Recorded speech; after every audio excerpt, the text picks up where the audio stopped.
Journal de bord numéro 1. Je m'appelle Breuil Jonathan. Mon nom est Breuil, mon prénom est Jonathan. Mon nom identitaire est Jo.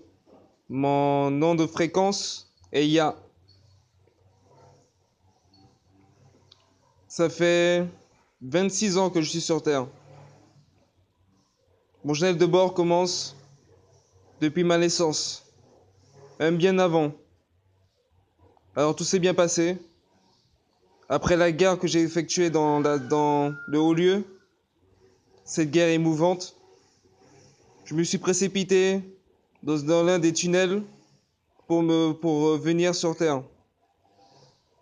J'avais comme ma tante Madame Dufort-Darling et Breuil Patrick comme père. Toujours les mêmes, étant donné que je vis et revis la vie sans cesse. Je suis venu en incarnation en respectant les règles d'incarnation. C'est-à-dire que moi aussi, j'ai une boucle d'incarnation à respecter. Tout s'est bien passé. Ils ont été respectueux avec moi. On a pu jouer, s'amuser. Tout a été très bien construit. Comme toujours à la même heure, mon père me frappe violemment. Ma mère suit. En grandissant, je ne sais pas s'ils mûrissent ou s'ils perdent de la force. Je crois que ça doit être les deux à la fois. En perdant de la force, ils veulent plus se battre. Donc ils frappent plus leurs enfants. C'est peut-être juste ça qui m'a dérangé. J'ai rendu les esprits parfaits, mais je trouve encore des imperfections. Je suis arrivé, j'ai fait des sorties astrales, j'ai fait des songes. Maintenant, je suis le dernier prophète à l'heure actuelle. J'ai pu travailler sur le nom Jésus-Christ. Comme ça faisait à peu près 2000 ans que j'étais pas revenu sur Terre et que je travaillais dans le haut lieu, il y a certaines choses que j'ai pu perdre, certaines notions, comme le fait qu'à l'époque, on m'appelait Jésus-Christ, Jésus de nom de baptême et Christ de surnom. J'ai cherché ça partout et quand je suis tombé sur ma boucle d'incarnation Emmanuel, j'ai pu constater que effectivement c'est moi Jésus-Christ.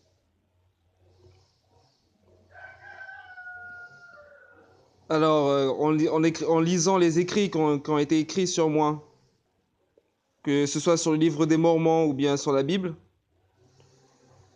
il y a du vrai et il y a du faux aussi. Dans ce que j'ai pu dire, il y a beaucoup de vrai, c'est vrai. Mais dans ce qu'il y avait autour, ça par contre c'est notre histoire.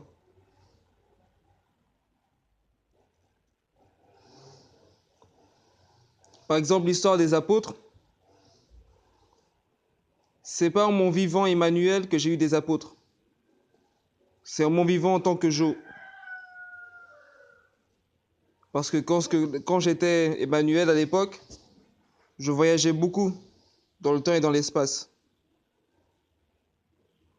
Donc j'avais pas forcément le temps de chercher des apôtres, des choses comme ça.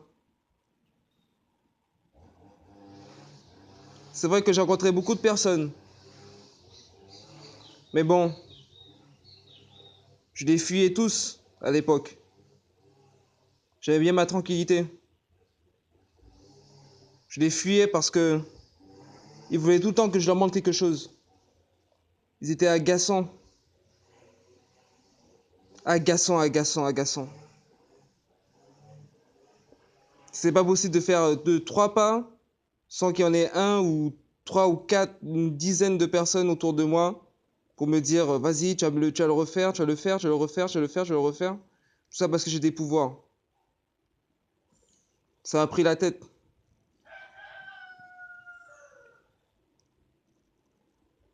Au temps d'Emmanuel, bien que je sois au courant que je suis le créateur, que je suis Dieu, que je suis le Dieu créateur, le Dieu des dieux,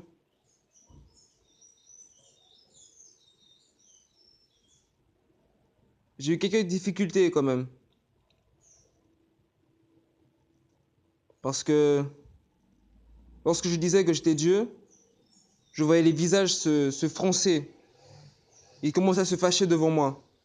Comme s'ils allaient me dire que c'était de ma faute si leur vie était comme ça. C'était l'époque. À l'époque, il n'y avait rien. À l'époque, si on pouvait trouver une robe de couleur, d'une couleur vive, on avait de la chance.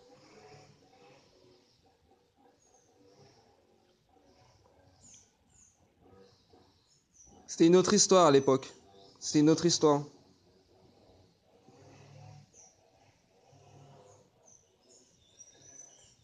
Aujourd'hui, je suis là. Je suis de retour. J'ai fait tout mon travail que j'avais à faire dans l'invisible. Parce qu'il faut savoir quelque chose.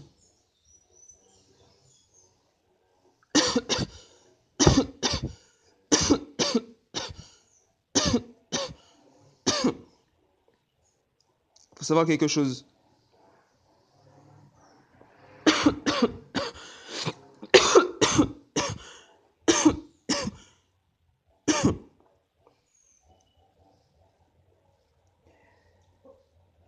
Putain, il fait chaud. L'invisible, de l'invisible qu'on connaît, que l'on se peut imaginer, c'est pas l'invisible de l'invisible que l'on peut s'imaginer réellement. C'est-à-dire, je suis là actuellement avec vous. Parce que je suis avec vous, c'est pas parce que je suis avec vous que je ne suis pas dans l'invisible. Ah ah, la nuance. Là, on se voit. On peut se voir. Mais c'est pas parce qu'on se voit que l'on n'est pas dans l'invisible. Là, je vous rassure, on n'est pas dans l'invisible. On est dans la troisième couche. Parce qu'il y a 3 couches de visibilité. Il y a l'invisible, là où on retrouve les créatures de l'invisible. Il y a l'invisible sur l'invisible, c'est-à-dire que l'invisible est invisible à l'invisible. Et la deuxième couche, qui est l'invisible sur l'invisible, est invisible à la troisième couche. Là, on est à la troisième couche. Donc ça veut dire que là, on est dans la troisième couche. On est dans la troisième couche. Il y a une couche d'invisibilité sur cette couche. Et sur la couche d'invisibilité, il y a une autre couche d'invisibilité. Donc ça fait beaucoup à encaisser, mais voilà.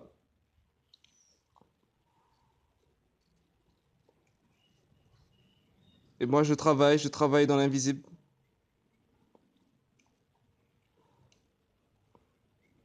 Pour le moment, mes pouvoirs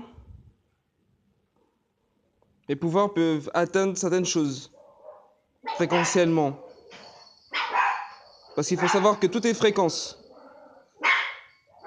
Comme tout est fréquence, et que moi je suis le créateur, très facilement je peux me jouer avec tout ce qui est autour de moi. Je peux changer la nature, l'apparence.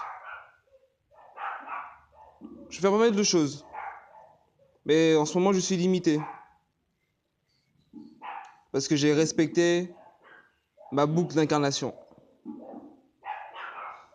Et certaines de mes lois. Qui veut que je vienne pour la deuxième fois avec certaines notions, certaines limites. Mais je suis là et je compte bien faire les choses proprement. Voilà, ça sera tout pour mon journal de bord numéro 1.